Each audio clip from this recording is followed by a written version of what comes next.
જય માતા ખેડૂત મિત્રો, આજે તારીખ 19 જૂન 2025 આજની સવારની હવામાન અપડેટની અંદર માહિતી મેળવીએ તો ગુજરાતની અંદર આજે કયા કયા ભાગોની અંદર ભારે વરસાદની સંભાવના છે તેની વિસ્તારવાઇઝ અપડેટ મેળવીશું. સાથે જ ગુજરાતના તમામ ભાગોની અંદર ચર્ચાઓમાં શું પ્રવેશ કરી ચૂક્યું છે, રાજસ્થાન સુધી પહોંચી ગયું છે. હવે ગુજરાતના જે વિસ્તારો બાકી છે વાવણી માટે તે તમામ ભાગોની અંદર વાવણી લાયક વરસાદો નોંધાશે.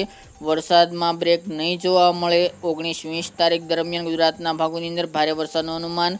21 થી 30 તારીખમાં પણ બંગાળની ખાડીની સિસ્ટમને કારણે ગુજરાતમાં ભારે વરસાદ પડી શકે છે. તો આની વિસ્તારથી અપડેટ મેળવીશું. ચેનલમાં નવા હોય તો ચેનલને સબસ્ક્રાઈબ કરી નાખજો અને વિડીયોને લાઇક આપીને તમામ ખેડૂત ભાઈને શેર કરી દેજો. હાલ ગુજરાતની અંદર છેલ્લા 3-4 દિવસથી વરસાદી માહોલ છવાયેલો છે. જે ખેડૂત ભાઈને રાહ હતી તે મુજબ ગુજરાતના અનેક ભાગોની અંદર અત્યારે વરસાદી માહોલ અને વાવણી લાયક સારા વરસાદો પડી રહ્યા છે. જ્યારે મિત્રો વાત કરીએ તો ચોમાસું ગઈકાલે 18 તારીખ દરમિયાન ગુજરાતના સમગ્ર વિસ્તારને કવર કરીને રાજસ્થાન સુધી એક જમ્પની અંદર પહોંચી ગયું છે. એટલે ગુજરાતના તમામ ભાગોની અંદર ચોમાસાની વિધિવત રીતે એન્ટ્રી થઈ ચૂકી છે. ગુજરાતના તમામ ભાગોની અંદર સારા વરસાદો નોંધાશે. આ ગુજરાતની અંદર 2 દિવસથી વરસાદની માત્રા અને વિસ્તારમાં ઘટાડો જોવા મળી રહ્યો છે. જે ભાવનગર, અમરેલી જેવા વિસ્તારની અંદર ભયંકર વરસાદ નોંધાયો હતો તે મુજબના હાલ વરસાદો નહીં જોવા મળે. વરસાદની તીવ્રતા અને વિસ્તારોમાં સતત ઘટાડો જોવા મળી રહ્યો છે. ગઈકાલ દરમિયાન પણ ગુજરાતના છૂટાછવાયા વિસ્તારની અંદર સૌરાષ્ટ્ર હોય, કચ્છ હોય, ઉત્તર ગુજરાતની અંદર વરસાદી ઝાપટા હળવા મધ્યમ જોવા મળ્યા હતા. અમુક જગ્યાએ વાવણી લાયક સારા વરસાદો પણ નોંધાયા હતા. પરંતુ મિત્રો 21 તારીખ સુધી હવે ગુજરાતના છૂટાછવાયા વિસ્તારની અંદર હળવા મધ્યમ 1-2 જગ્યાએ ભારે વરસાદ પડી શકે છે. પરંતુ હવે કોઈ મોટા અતિ ભારે વરસાદની હમણાં સંભાવના 3-4 દિવસ નહીં જોવા મળે. એટલે કે જે સિસ્ટમ આવી તે અરબી સમુદ્રની એ અત્યારે ગુજરાતથી ઘણી દૂર ધીરે ધીરે જતી રહી છે. પરંતુ તેની હજુ પણ ગુજરાતમાં અસર જોવા મળી રહી છે. 21 તારીખ સુધી ગુજરાતમાં આ વરસાદનો રાઉન્ડ જોવા મળશે, જેમાં વરસાદનું હજુ પણ અનુમાન દેખાઈ રહ્યું છે. જેમાં ખાસ કરીને સૌરાષ્ટ્રની અંદર દ્વારકા, જામનગર, રાજકોટ, જૂનાગઢ, ગીર સોમનાથ, પોરબંદર એ વિસ્તારની અંદર વધુ શક્યતા હાલ જોવા મળી રહી છે વરસાદની. તે સિવાય જૂનાગઢ, અમરેલી, બોટાદ, સુરેન્દ્રનગર, મોરબી, ભાવનગર, રાજકોટના અમુક વિસ્તાર આ ભાગોની અંદર છૂટાછવાયા ભાગોની અંદર વરસાદી માહોલ જોવા મળશે.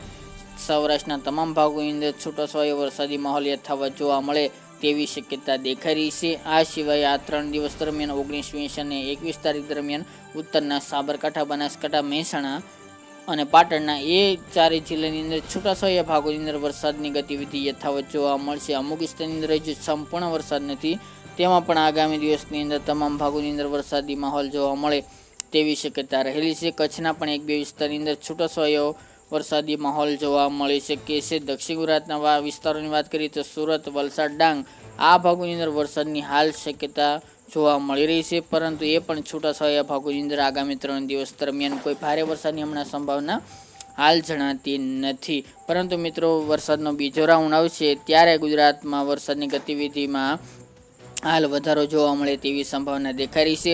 પરંતુ હજુ સિસ્ટમ ઉપર આધીન છે. સિસ્ટમમાં કોઈ પણ ફેરફાર નહીં જોવા મળે અને ગુજરાત સુધી અથવા તો મધ્ય ભારત સુધી આવશે તો બી ગુજરાતમાં તેની અસર જોવા મળશે. કારણ કે તેનો ટ્રપ લાંબો હોય છે, એટલા માટે હાલ કહેવું થોડું અઘરું ગણી શકાય. પરંતુ ગુજરાતના અનેક ભાગોની અંદર વરસાદી માહોલ યથાવત જોવા મળે જુલાઈ મહિનાની શરૂઆત સુધી તેવી હાલ સંભાવના જણાઈ રહી છે.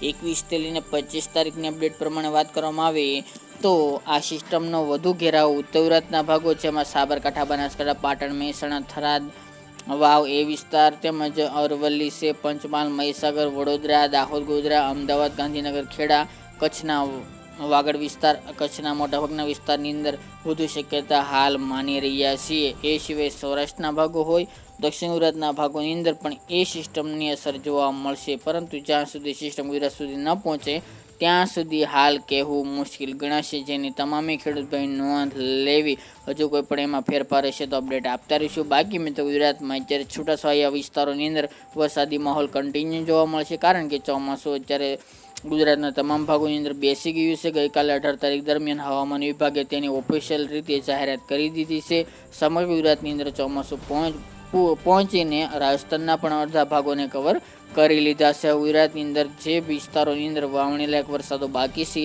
તે તમામ ભાગોની અંદર વાવણી લાયક સારા વરસાદો નોંધાઈ શકે છે. કોઈ ખેડૂત ભાઈ ડરવાની જરૂર નથી. રાઉન્ડ બેક ટુ બેક આવવાના છે એટલે તમામ ભાગોની અંદર વાવણી લાયક સારા વરસાદો નોંધાય તેવી હાલ શક્યતાઓ રહેલી છે. આગામી દિવસની અપડેટ કાલે આપશું. આ હતી મિત્રો આજની વહેલી સવારની અપડેટ.